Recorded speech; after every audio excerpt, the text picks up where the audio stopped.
Hello friends, 27 நட்சத்திரம் முருகன் கோயிலுக்கு இது 6வது வாரமாக போயிட்டு வந்தோம். நேற்று தூரத்தில் ஒரு மலை தெரியுது பாருங்கள், அதுதான் பருவதமலை. பருவதமலை போகிற ரூட்டில் தான் இருக்குது இந்த கோயில். சாமி கும்பிட்டுட்டு வந்தோம். நேற்று இண்டிபெண்டன்ஸ் டே லீவுன்றதுனால எங்கள் செல்லக்குட்டியும் கூப்பிட்டுட்டு போனோம். முருகரை கும்பிட்டுட்டு வெளில வந்து ஆஞ்சநேயர் வந்துட்டார். குட்டி குரங்குலாம் நிறையா இருந்தது. ஒருத்தவங்களுக்கு சாப்பாடு வச்சோன்னே நிறையா குரங்கு வர ஆரம்பிச்சிட்டாங்க.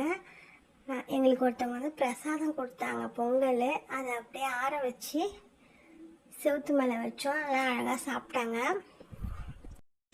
போன வாரம் எல்லாம் காஞ்சி போயிருந்தது. இந்த வாரம் மழை பெய்ஞ்சதுனால அங்கங்கே தண்ணியில் நின்று சூப்பராக இருந்தது வியூஸ் பார்க்குறதுக்கு. உங்களுக்கு இந்த வீடியோ பிடிச்சிருந்தா லைக் பண்ணுங்கள், ஷேர் பண்ணுங்கள், கமெண்ட் பண்ணுங்கள், சப்ஸ்கிரைப் பண்ணுங்கள். இவர் தான் எங்கள் வீட்டு செல்லக்குட்டி கவின் குட்டி. பாய்.